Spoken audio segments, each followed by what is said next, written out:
उत्तर प्रदेशामध्ये विविध मंदिरांमधून साईबाबांच्या मूर्ती हटवण्याच्या संदर्भात जी काही मोहीम चालवली जाते ती अत्यंत दुर्दैवी आहे।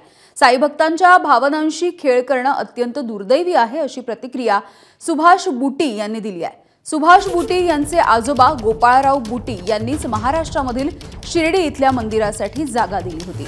शिर्डीमधील बुटी यांच्या वाड्यामध्ये साईबाबांनी समाधी घेतली होती।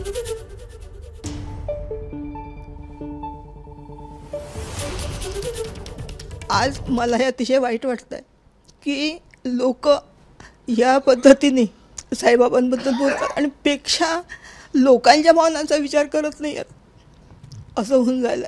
आणि त्याच्यामुळे मला हे अतिशय वाईट वाटतंय की असं करू नये कोणी सुद्धा।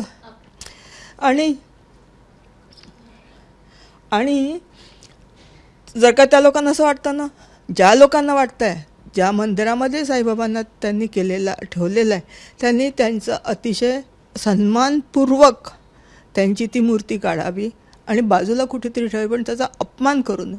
फक्त आपलं हेच म्हणणं आहे। सेक्युलर संत होते, कुठल्या जातीचं त्यांना काही हे बंधन नव्हतं।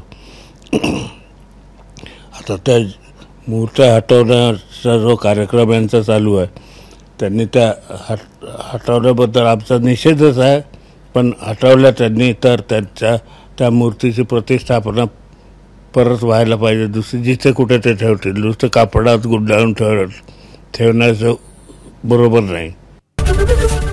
एबीपी माझा, उघडा डोळे बघा नीट।